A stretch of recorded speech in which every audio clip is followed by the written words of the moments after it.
Boa tarde. Nesse vídeo eu vou mostrar, aqui já é um exercício, né, para fazer o teste de normalidade, um teste T para uma amostra e o teste não paramétrico para uma amostra. Tá? Então vamos lá. Esse material está na aula 8, então a gente já vai direto no exercício, esse aqui. Ó, tá? Então tem um conjunto de dados, esse aqui é o ratico, né, que tem algumas variáveis aí, tá vendo, a velocidade de entrega, nível de preço e tal, né. Tem aqui qualidade do produto, o X7 antes e depois. Tá? Esse exercício, a gente está perguntando aqui se... A primeira pergunta, será que a qualidade média é 8? Tá? Então, é um teste para uma amostra, que eu vou comparar essa amostra, que é o X7, contra o valor 8, que é um valor fixo. Né? Então a gente vai fazer um histograma, tá aqui, ó, fazer o teste de normalidade, histograma, normalidade, teste T para uma amostra e o teste não paramétrico de Wilcoxon. Tá? Então como é que a gente faz isso? Então, a primeira coisa, vamos abrir o PSPP. Daí. Agora aqui abriu o conjunto de dados, então downloads. Foi rápido aqui, né? Mas está na aula 8, ratico, já abriu. Né? 2 cliques ele abre. Daí, essa aqui é a variável x7, então um gráfico. Posso vir aqui histograma, x7 depois e ok. Então, numa análise assim visual, não está aparecendo muito uma curva normal, mas lembra que isso aqui é uma amostra, então assim, se eu tirar uma outra amostra, o gráfico muda um pouquinho. Então a pergunta é, será que numa população que o gráfico é normal, poderia ser uma amostra com essa cara? Essa que é o teste aí que a gente vai fazer agora de normalidade, né? Tá, então vem aqui analisar, não paramétrico, uma amostra, como o Grove 2009, né? E X7, e aqui ó, escolho normal, tá? Ok.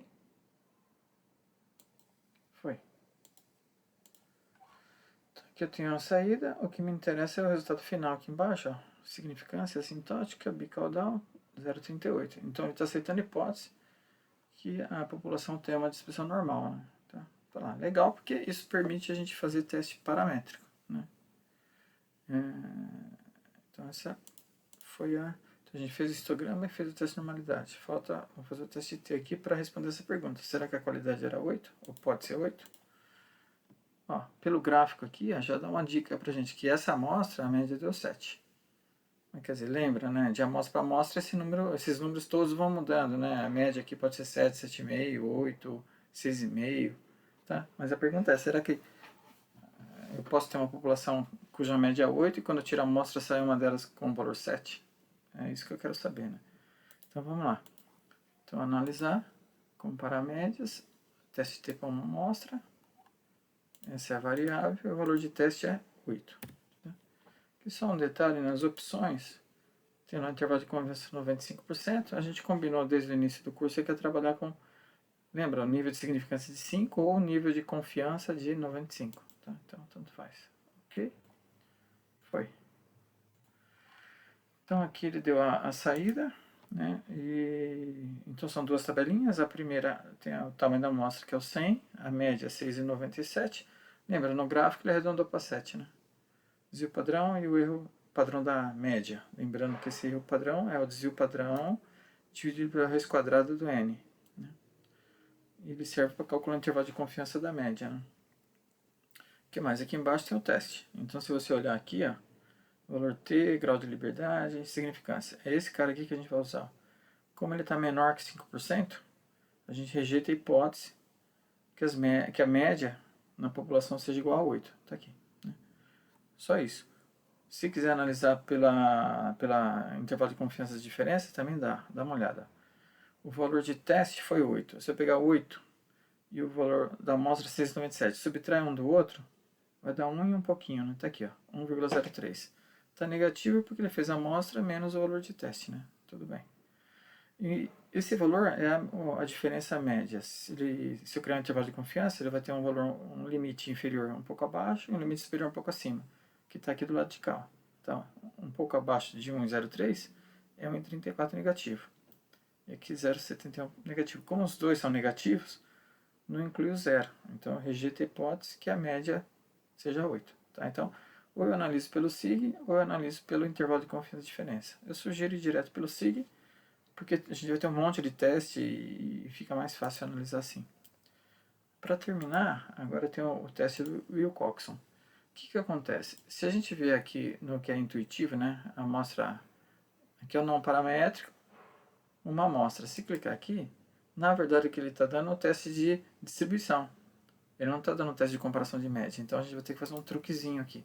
Eu vou ter que usar o teste não paramétrico, mas para duas amostras relacionadas. O que eu vou fazer? Eu vou criar uma outra variável, que é um valor fixo, na verdade, é o valor 8. Então eu vou comparar a minha amostra contra o valor 8. Então como é que eu faço isso? Eu vou criar uma variável nova. Tá? Vou colocar aqui valor 8. Tá? E aqui a conta é essa, quer dizer, vai ser tudo 8. Então dá uma olhada aqui, quer ver? Vai ficar uma coluna. Deixa eu tentar aqui. Essa barrinha azul aqui para deslizar é muito pequenininha, né?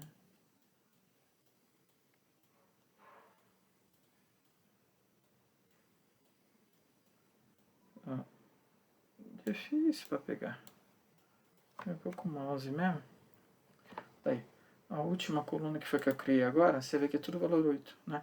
Então eu vou comparar a minha variável x7 contra o valor 8. Então analisar, não paramétrica, duas amostras relacionadas. Então peguei aqui o x7 e o valor 8 aqui. Daí, comparar uma contra outra e o teste de Wilcoxon. Ok? E foi. Pronto, aqui tem duas tabelas, o ranking médio que a gente não interpreta, o que interessa é o último valor sigma aqui, que também rejeitou. Então esse teste não paramétrico também rejeita que na população a média seja 8. Tá? Então, assim, só para fechar esse vídeo, vamos voltar lá. A gente fez o histograma e o teste de normalidade. Aceitou a hipótese que é normal. Por causa disso, a gente poderia fazer só o teste T, que é o teste paramétrico, não, o mais fácil de interpretar, é mais preciso e tudo. Mas como o exercício pedia também o não paramétrico, a gente também fez, tá? Só para ficar claro que às vezes um teste e o outro são equivalentes, só que o paramétrico pressupõe a normalidade e o não paramétrico, ele não pressupõe a normalidade dos dados, tá? Então esse exercício foi isso, eu sugiro que você repita esse exemplo aí para praticar. Tá? Então, ok.